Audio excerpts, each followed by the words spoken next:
familia, bienvenidos a Encuentro Bíblico, el servicio dominical de la Iglesia Bíblica La Molina, una iglesia para toda la familia. Es cierto que aún no podemos volver al templo, pero gracias a Dios que nos permite seguir compartiendo la palabra a través de redes sociales y el canal UCI de televisión. Sin embargo, también necesitamos toda la proactividad por parte de ustedes para compartir nuestro programa y llegar a muchas más familias. Nosotros, en la Iglesia Bíblica La Molina, somos hermanos de la fe y nosotros confiamos en Dios. Confiamos y creemos que Dios ha creado una atmósfera para vivir en gracia y en paz. Si estamos de la mano de Dios, vamos a poder vencer las dificultades. Y por eso nos reunimos cada domingo, para seguir aprendiendo y estudiando su palabra. Así que tengan a la mano su Biblia para comenzar este encuentro bíblico. Iniciemos esta mañana cantando y adorando a Dios. Vamos a adorar, hermanos.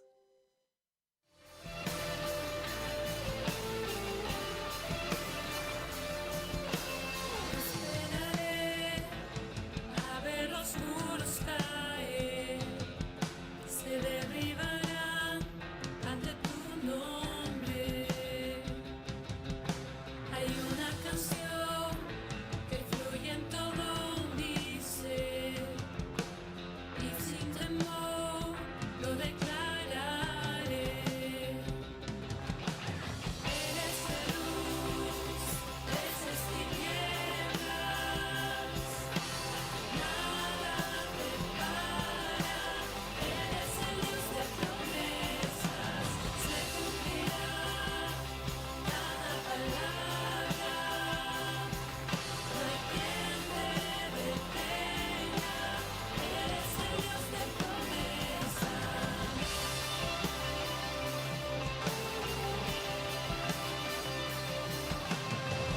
El Rey prepara el camino ya, y ante él todo miedo huirá.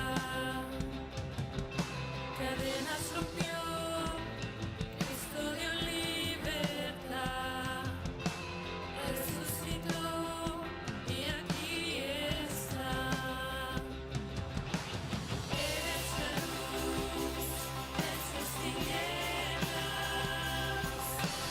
nada te para. Eres el Dios de promesas, se cumplirá cada palabra. No hay quien te detenga. Eres el Dios de promesas.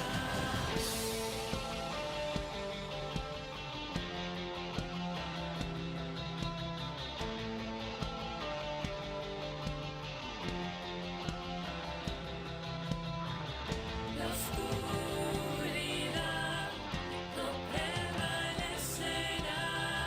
Eterno Dios, Jesús el gran yo soy. No fallarás, nada te detendrá. Eterno Dios, Jesús el gran yo soy. La oscuridad no prevalecerá. Eterno Dios, Jesús el gran yo soy. No fallarás, nada te detendrá. Eterno Dios, Jesús el gran yo soy.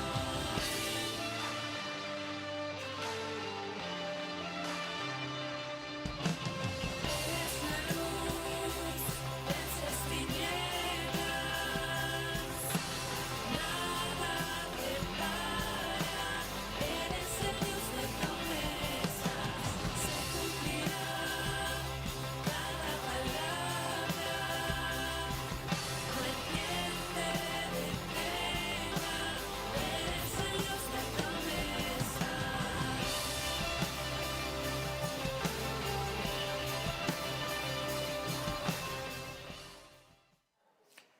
Buenos días, familia.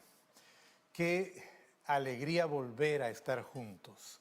Agradecidos porque nuestro Señor nos regala nuevamente, como todos los domingos, la oportunidad de tener nuestro encuentro bíblico. Y como lo repito cada semana, para sacarle provecho a este encuentro bíblico, tenemos que estar preparados. Y estar preparados, recuerden, significa tener la Biblia, un cuaderno, un lapicero y a la familia reunida. De tal manera que todos puedan ayudarse los unos a los otros.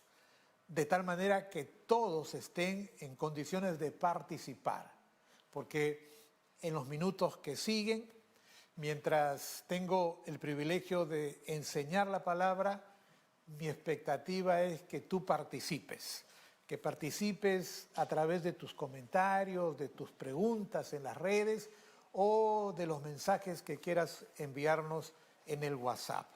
Este es un día especial, es el día en el que Dios nos va a hablar y por eso lo primero que quiero hacer es pedirle al Señor que su Santo Espíritu ilumine nuestras mentes. Vamos a orar. Padre, gracias porque hoy es domingo, gracias porque este es nuestro encuentro bíblico, gracias porque tenemos libertad para abrir tu palabra y meditar en ella.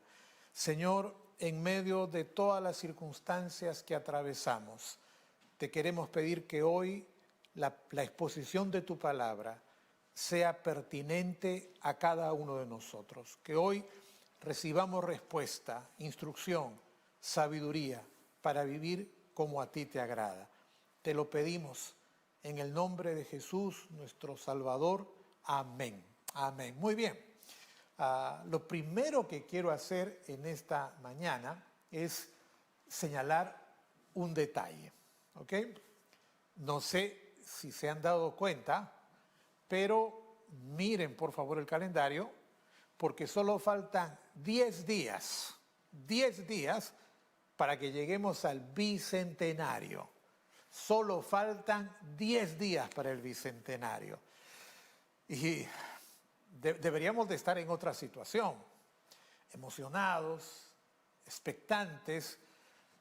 La verdad es que yo creo que no estamos preparados. Hace un par de días atrás me tocó ir al centro de Lima. Pasé por el Paseo de la República, tuve que ir al Paseo Colón y mi viaje también indicó que tenía que cruzar la Plaza San Martín. ¿Saben? En todos esos lugares constaté que las plazas están en mantenimiento y que las estatuas y los monumentos están cubiertos por una tela verde, mientras que los obreros trabajan presurosos, intentando llegar a tiempo, aunque yo creo que va a llegar el 28, y las estatuas y los monumentos van a seguir cubiertos con esa tela verde. No sé qué piensan. Probablemente van a decir, Pastor Miguel, pero en medio de todo lo que estamos viviendo, que las plazas, las estatuas, los monumentos no estén preparados es lo menos importante. Y creo que tienen razón, porque llegamos a este bicentenario en lo que podría ser la crisis más profunda de toda nuestra historia. Una crisis que ha puesto en evidencia todas nuestras carencias, que en vez de provocarnos esperanza, lo que ha traído es una enorme incertidumbre. Y sí, todos sabemos que el Perú es una tierra maravillosa, llena de gente laboriosa, pero también es un país complicado, impredecible. Un país que está en una situación de riesgo inminente. Así que yo no sé cómo ves el tiempo que vienes, No sé si te sientes optimista o te sientes pesimista frente a las cosas que van a suceder. Así que permíteme esta mañana plantear la primera pregunta de la lección. Una pregunta para ti. Allí va. ¿Te sientes optimista o preocupado? ¿Te sientes optimista o preocupado? Me he hecho esta pregunta, me la he hecho a mí mismo y les voy a decir que no sé cómo sentirme. Esta pregunta me ha llevado a una encrucijada, porque si les digo que me siento optimista, ustedes van a decir que estoy mintiendo. Y si les digo que estoy preocupado, ustedes van a decir que me falta la fe. ¿Cómo sentirse frente a esta realidad? ¿Se puede interpretar la realidad desde nuestra fe o al margen de nuestra fe? Yo creo que por allí va el tema en el que debemos de pensar en esta mañana. Porque tratar de interpretar la realidad desde la fe no significa en manera absoluta cerrar los ojos y pensar que estamos en el mejor de los mundos. Eso no es fe, eso sería negacionismo. Interpretar la realidad desde la fe tampoco significa practicar la confesión positiva como si fuera un mantra. Estoy bendecido, estoy en salud, estoy prosperado, y repetirlo, creyendo que por repetirlo se va a hacer realidad. Eso no es interpretar la realidad desde la fe. Yo creo que para hacerlo tenemos que seguir el modelo de Jesús. El método con que Jesús interpretó la realidad, no la negó, la conoció en su más profundo detalle, con sus más terribles consecuencias. Y sin embargo, ello no lo desanimó, porque tenía un propósito en la vida. Y es a partir de ese método en el que nosotros debemos intentar comprender el porqué de las cosas. Así que hoy, pensando en esto, quiero que estudiemos un pasaje que el apóstol Juan nos dejó. Vamos a Juan, capítulo 8. El texto de esta mañana es un poco largo, así que permítanme leerlo con calma. Juan, capítulo 8, versículos del 30 al 59. No se asusten, ya les dije, el pasaje es largo. Dice así: hablando él estas cosas, hablando Jesús estas cosas, muchos creyeron en él. Dijo entonces Jesús a los judíos que habían creído en él: si vosotros permanecéis en mi palabra, seréis verdaderamente mis discípulos y conoceréis la verdad, y la verdad os hará libre. Ahora, mira la reacción. Le respondieron: linaje de Abraham somos y jamás hemos sido esclavos de nadie. ¿Cómo dices tú seréis libres? Jesús les respondió: de cierto os digo, que todo aquel que hace pecado, esclavo es del pecado. Y el esclavo no queda en la casa para siempre, el Hijo sí queda para siempre. Así que, si el Hijo os libertare, seréis verdaderamente libres. Sé que sois descendientes de Abraham, pero procuráis matarme, porque mi palabra no haya cabida en vosotros. Yo hablo lo que he visto cerca del Padre, y vosotros hacéis lo que habéis visto de vuestro padre. Respondieron y le dijeron: nuestro padre es Abraham. Jesús les dijo: si fueseis hijos de Abraham, las obras de Abraham haríais. Pero ahora procuráis matarme a mí, hombre que os he hablado la verdad, la cual he oído de Dios. No hizo esto Abraham. Miren la reacción. Tomaron entonces piedras para arrojárselas, pero Jesús se escondió y salió del templo y atravesando por en medio de ellos, se fue. Qué historia más interesante.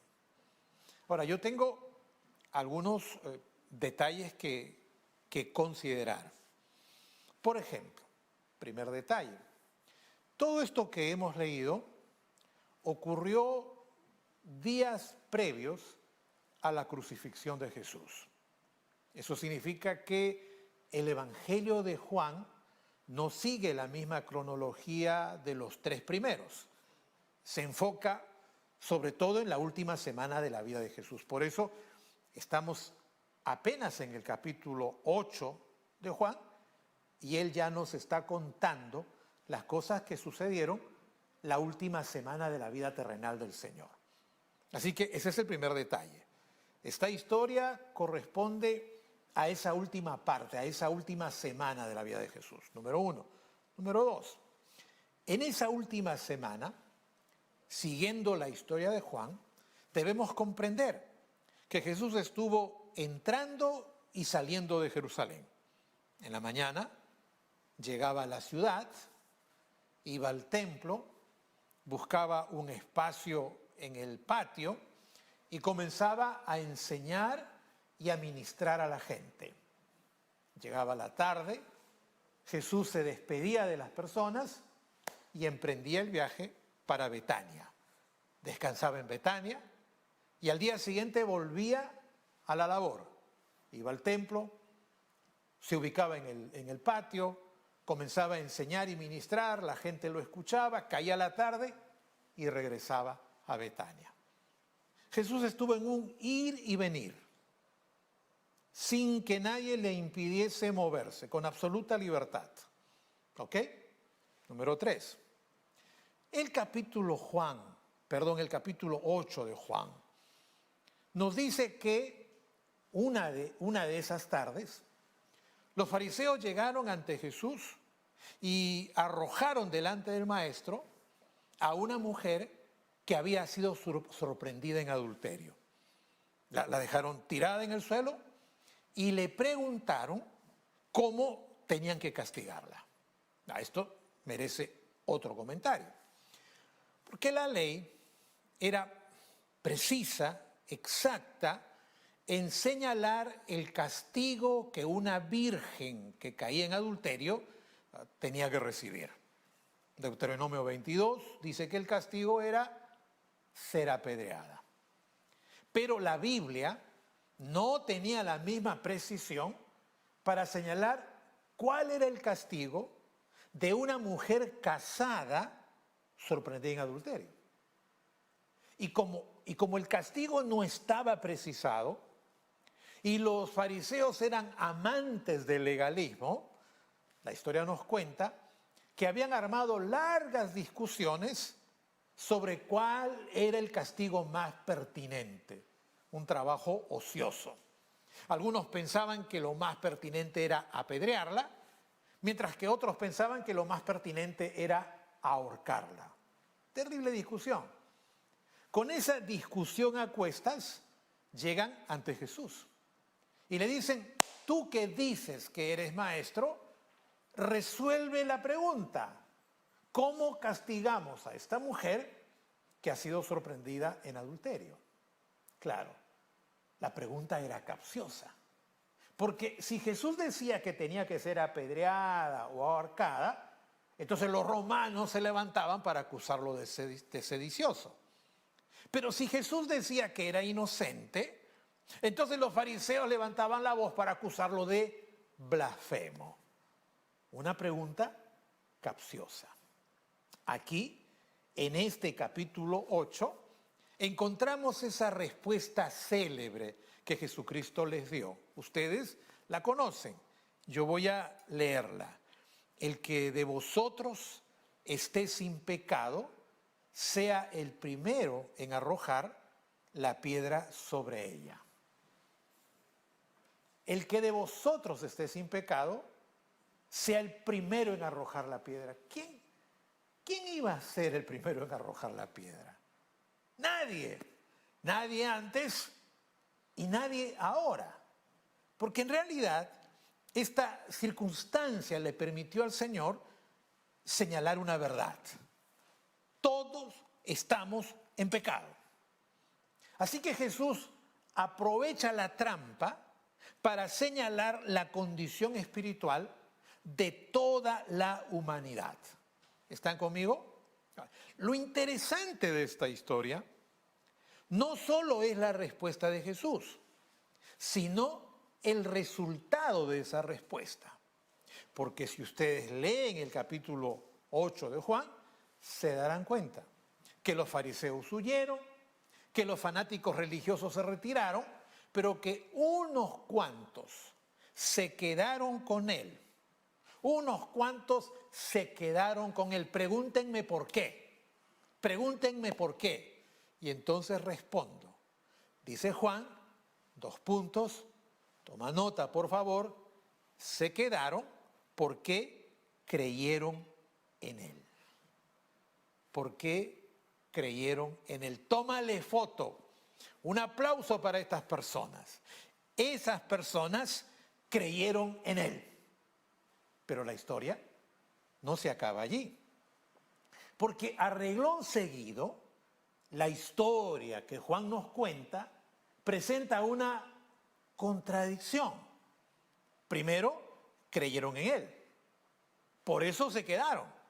Pero luego, cuando Jesús comenzó a hablar y a explicar las cosas, los que creyeron se enojaron, se molestaron, lo insultaron y para colmo de males intentaron apedrearlo.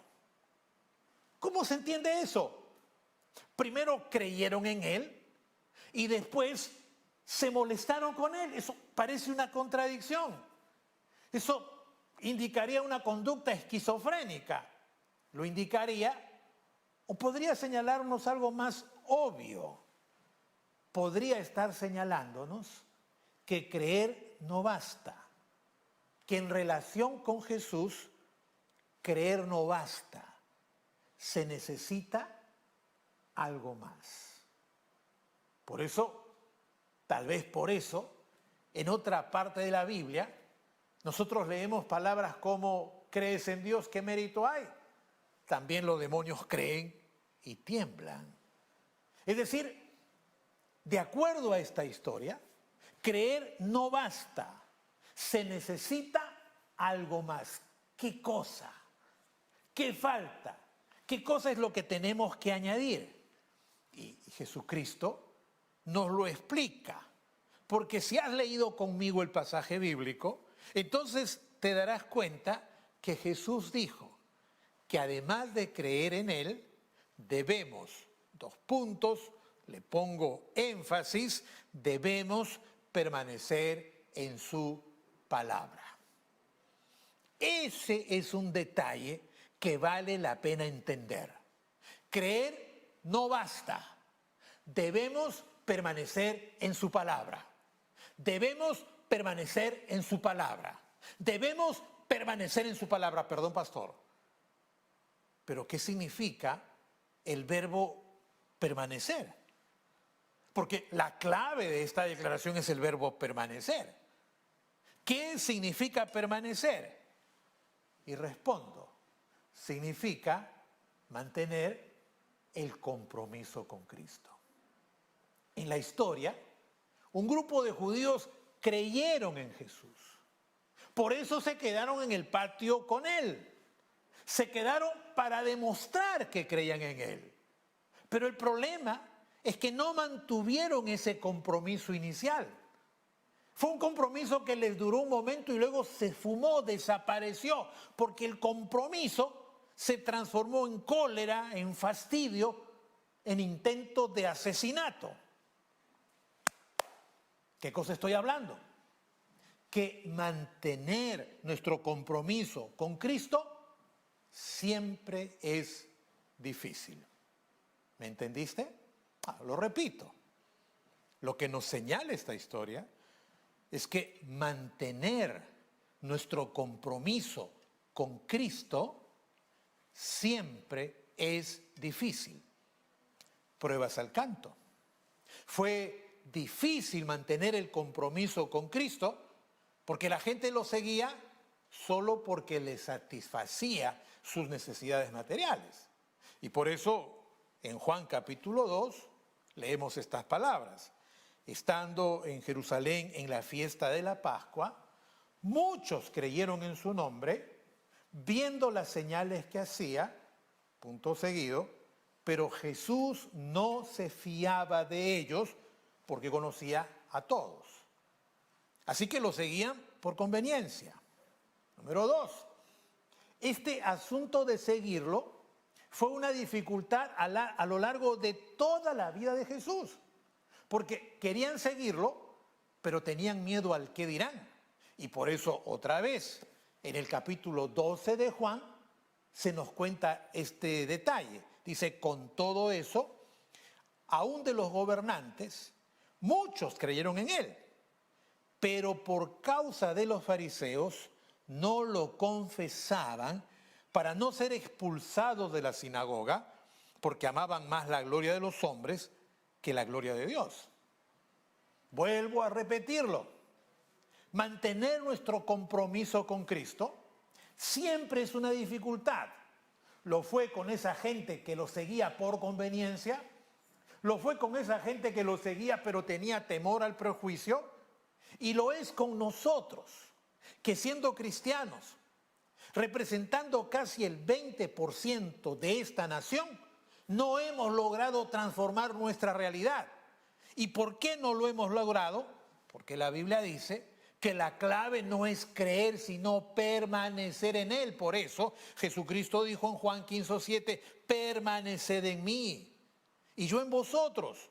Como el pámpano no puede llevar fruto por sí mismo si no permanece en la vid, así vosotros tampoco si no permanecéis en mí. Y entonces, cuando miramos toda la triste realidad en la que se encuentra nuestro país, nosotros los cristianos tenemos que preguntarnos qué nos ha faltado, por qué no somos la luz y la sal de este país. Y todo eso tiene que ver con que no permanecemos en Cristo como Él quiere que lo hagamos. Por eso, con respeto, con cariño, pero con firmeza, quiero hacerte 3 preguntas directas. Primera pregunta, ¿permaneces en Cristo? ¿Sí o no? Segunda pregunta, ¿permaneces en su palabra? Algo más preciso, ¿sí o no? Te pregunto, ¿tu compromiso con Cristo va en aumento o sigue estancado o ha disminuido? Ahora, estas preguntas nos vuelven nuevamente a la historia que estamos estudiando. Porque en esa historia, al principio, los hombres y las mujeres que estaban allí parecieron creer en Jesús. Pero después se molestaron y lo insultaron y trataron de apedrearlo. ¿Qué pasó con ellos? ¿Qué cruzó en su cabeza? ¿Cómo es que fueron de creer a insultar? ¿Cómo es que pasaron de creo en ti a ojalá te mueras? Jesús responde en Juan 8:34. Todo aquel que hace pecado, esclavo es del pecado. Mira este pasaje. Por favor, tienes que entender esta declaración. Porque lo que Jesús está diciendo es que estas contradicciones que los cristianos experimentan, creer con la cabeza pero contradecirlo con la vida, creer con una mano levantada pero contradecirlo con una conducta torcida, estas contradicciones tienen una conexión directa con el pecado. Porque cuando yo leo la historia y noto lo que sucedió con esa gente, tengo que darme cuenta. Mira la pantalla, por favor. Tengo que darme cuenta que las personas que creían en Jesús seguían siendo esclavas del pecado. ¿Qué piensas? ¿Creían en Jesús? Sí, pregúntales. Pero todavía eran esclavos del pecado. ¿Cómo se entiende eso? ¿Creían o no creían? ¿Cómo se entiende eso? Te explico. Hace años atrás, 800 años atrás, en una clase en el Instituto Bíblico, me explicaron que la salvación que nosotros hemos recibido en Jesús tiene 3 momentos. Esto es muy importante. Esto es verdades básicas. Toma nota, por favor. Número 1, salvación del castigo del pecado. Número 2, salvación del poder del pecado. Número 3, salvación de la presencia del pecado. Déjame explicarte. Cuando en Romanos 8:1 la Biblia dice, ahora pues, ninguna condenación hay para los que están en Cristo Jesús, está refiriéndose a que ya hemos sido librados del castigo del pecado si te toca partir en este momento y tienes que presentarte ante Dios y has recibido a Cristo como tu Señor y Salvador personal, entonces tú eres libre del castigo del pecado, porque no hay ninguna condenación para los que están en Cristo Jesús, número 1. Pero luego, en Apocalipsis 21:27, dice la Biblia, nunca entrará en ella nada impuro, ni los idólatras, ni los farsantes, sino solo aquellos que tienen su nombre escrito en el libro de la vida, el libro del Cordero. Y lo que está diciendo este versículo es que cuando lleguemos a la patria celestial, escúchame por favor, cuando lleguemos a la patria celestial, allá en la Jerusalén celestial, no habrá ni una sola posibilidad de pecado en el cielo. No habrá pecado, no habrá enfermedad, no habrá tristeza, no habrá maldad. Es decir, cuando lleguemos al cielo, seremos salvos de la presencia del pecado. Salvos del castigo del pecado, número 1. Salvos de la presencia del pecado, número 3. Pero número 2. ¿Qué pasa en el hoy? ¿Qué pasa en el aquí, en el ahora? Pues hoy, aquí y ahora tenemos que luchar con la influencia del pecado sobre nuestras vidas. Somos salvos del castigo, seremos salvos de la presencia, pero hoy nuestra lucha es con la influencia del pecado en nuestras vidas. Y por eso Pablo, tremendo hombre de Dios, mucho mejor que cualquiera de nosotros, Pablo, hablando de sí mismo, nos abre su corazón y nos dice, y yo sé que en mí, esto es, en mi carne, no mora el bien. Porque el querer el bien está en mí, dice Pablo, pero no el hacerlo. Porque veo otra ley en mis miembros, que se rebela contra la ley de mi mente y me lleva cautivo a la ley del pecado que está en mis miembros. Pablo no era libre de la influencia del pecado como tú no eres libre, como yo no soy libre, y como estas personas que habían creído en Jesús en el Evangelio de Juan, seguían viviendo bajo la influencia del pecado.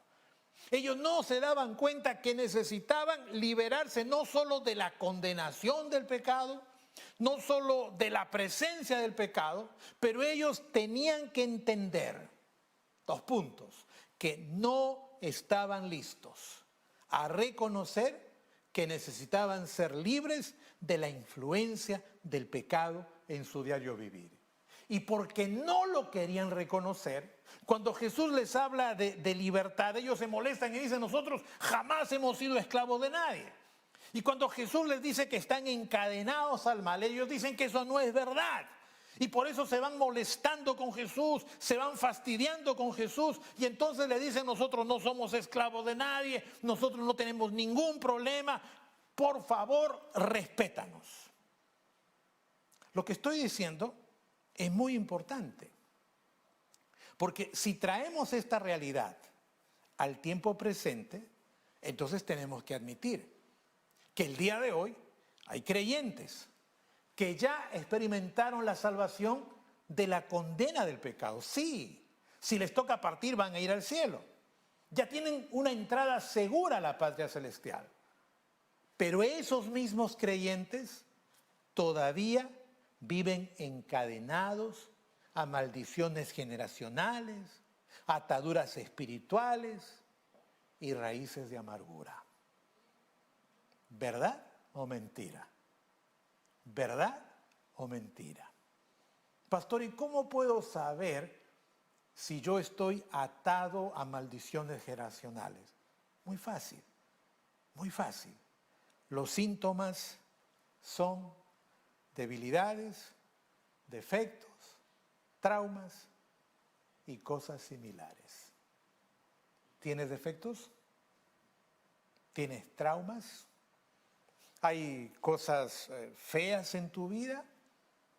Bueno, esas son evidencias de que aunque dices que eres salvo, todavía el pecado tiene dominio sobre tu vida. Porque la salvación de Jesús incluye pasado, futuro y presente. Él ya perdonó tus pecados. Él ya te preparó un lugar en la patria celestial y hoy te ofrece experimentar verdadera libertad de toda atadura de maldad. Claro, siempre y cuando tú te des cuenta de la diferencia entre ser libre o ser liberto. Esto es muy importante. ¿Qué cosas somos? ¿Libres o libertos? Te voy a explicar. Jesús dijo, así que si el Hijo os libertare, seréis verdaderamente libres. Este versículo debe de entenderse como la oferta de Jesús para perdonarte y para liberarte, para quebrar toda maldición de maldad en tu vida. No, tienes que darte cuenta, la expresión es verdaderamente libre. No digo que soy libre. No me siento libre, no pienso que no. Verdaderamente libre. Verdaderamente libre. Eso es algo muy interesante. Porque en la época de Jesús habían los libres y los libertos. Una persona libre era aquella que había nacido sin ninguna atadura social. Una persona liberta era alguien que había sido esclavo y que de alguna manera había conseguido su libertad. Los primeros, los que nacieron libres, no tenían huellas de esclavitud en sus vidas, mientras que los segundos, por más éxito que hubieran alcanzado, tenían marcas que los avergonzaban ante los demás. Y Jesús está pensando en ello cuando nos ofrece verdadera libertad. Porque lo que Jesús está ofreciendo es borrar toda huella, toda consecuencia, toda influencia, todo hábito, costumbre, defecto, trauma del pasado, de tal manera que te sientas verdaderamente libre. Para que ello suceda, no solo tienes que recibir el perdón de tus pecados y la vida eterna, sino que tienes que recibir libertad de las consecuencias de la maldad en tu vida. Tremenda oferta. Te pregunto en esta mañana, ¿quieres que Jesús borre toda huella del pasado? Qué lindo sería. Te pregunto, ¿quieres que Jesús quite todo defecto, hábito o costumbre del pasado? Eso significaría ser una nueva persona. Te pregunto, ¿quieres que las consecuencias del pecado acaben y puedas respirar tranquilo, limpio y libre? Eso significa partir por admitir que la forma como te conduces el día de hoy, que los defectos y los traumas que tienes son consecuencias del pecado en tu vida. Y qué maravilloso sería liberarte de esas consecuencias. Qué distinto sería si tú pudieras borrar completamente eso y ser una nueva persona en Cristo. Para eso vino el Señor. Para eso derramó su sangre. No solo para poner tu nombre en el libro de la vida, de tal manera que Dios y los ángeles sepan que eres su hijo, sino para que aquí y ahora las consecuencias del pecado se borren, las consecuencias de la esclavitud desaparezcan y tu conciencia ya no esté gobernada por el mal y tus preocupaciones no estén marcadas por la falta de fe, por la falta de temor, por la influencia de Satanás. Jesús te quiere completamente libre. Claro, para poder experimentarlo hay que partir por una cosa elemental, por reconocer que lo necesitamos. Quiero que pienses en todo lo que te he dicho en esta mañana. Porque, número uno, Jesús está listo a librarte de las consecuencias del pecado. No sé si alguna vez lo has pensado, pero a mí me parece que esa es una oferta inmensa. Jesús quiere librarte de las consecuencias del pecado. Jesús quiere transformarte. Número dos, para que ello suceda, en vez de yo soy así me hizo Dios, tienes que reconocer que tus defectos y tus debilidades son consecuencias del pecado en tu vida. No es que naciste así, son consecuencias del pecado. Número tres, número uno, Él está dispuesto a librarte de las consecuencias. Número dos, tienes que reconocerlo. Número tres, tienes que cambiar el modelo de tu vida. Porque el modelo de tu vida no puede ser algún artista de Hollywood o algún jugador de fútbol o algún político. Qué pena sería eso. El modelo de tu vida tendría que ser Jesús. Es decir, la vida presente se tiene que gastar en seguir las huellas de Cristo. ¿Sabes por qué? ¿Sabes por qué? Porque Dios no ha terminado contigo. Apenas está comenzando. Los mejores tiempos están por venir. Dios está trabajando en tu vida. El Espíritu Santo está aquí. El Espíritu Santo quiere librarte. El Espíritu Santo quiere completar la obra que inició. La pregunta final es, ¿quieres ser libre? ¿Quieres ser libre? Libre de las consecuencias, libre de las debilidades, libre de los defectos. Cuando un esclavo iba a recibir su libertad, solo tenía que pararse delante de su amo, quedarse allí quieto y esperar que de la boca del amo salieran dos palabras: eres libre.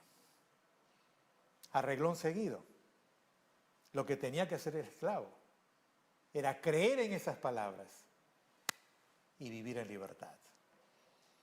Eres libre. Tal vez esta mañana necesites venir delante de Dios para decirle: Señor, quiero ser libre de todas las consecuencias del pecado en mi vida. Si eres sincero, si te acercas a Dios, Él te dirá: eres libre. Señor, que tu Espíritu Santo nos ministre en esta mañana. Que aquellos que estamos atados a vicios, pecados, debilidades, reciban tu verdadera libertad. Transfórmanos y termina la obra que comenzaste en nosotros. Te lo pedimos en Jesucristo nuestro Señor. Amén. ¿Tienes preguntas?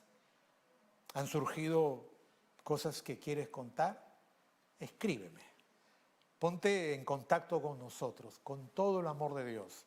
Vamos a escucharte y guiarte en el camino de la libertad. Yo terminé, pero el encuentro bíblico continúa. Ahora viene un tiempo de alabanza y después los anuncios, luego la escuela dominical y si Dios quiere, el próximo domingo volveremos a vernos aquí en este canal y a esta misma hora. Un abrazo fuerte para todos. Dios los bendiga.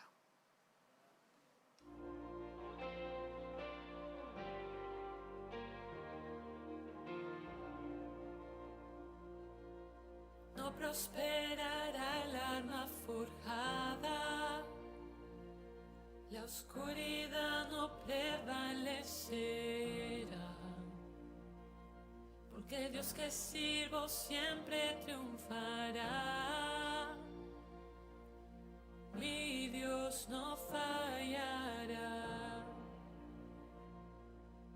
mi Dios no fallará.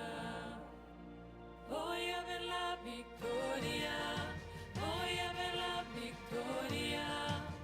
La batalla es tuya, Señor. Voy a ver la victoria, voy a ver la victoria. La batalla es tuya, Señor. Oh, oh,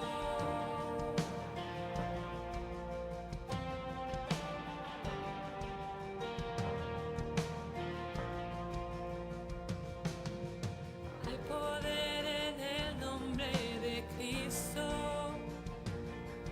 Cada guerra que él pelea ganará. Nunca huiré de los gigantes. Sé cómo terminará. Sé cómo terminará. Voy a ver la victoria, voy a ver la victoria. La batalla es tuya, Señor. Voy a ver la victoria, voy a ver la victoria. La batalla es tuya, Señor. Voy a ver la victoria, voy a ver la victoria. La batalla es tuya, Señor. Voy a ver la victoria, voy a ver la victoria. La batalla es tuya, Señor. Oh, oh, oh.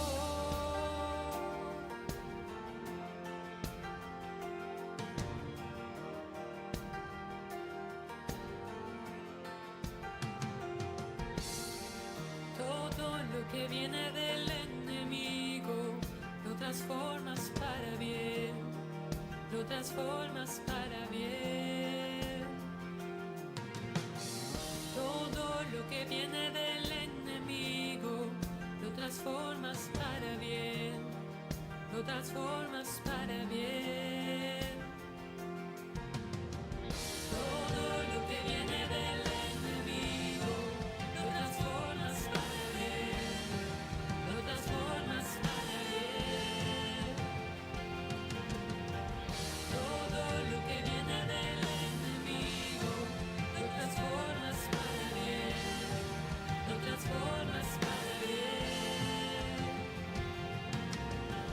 Todo lo que viene del enemigo lo transformas para bien.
Familia, estamos en julio, la temporada de frío.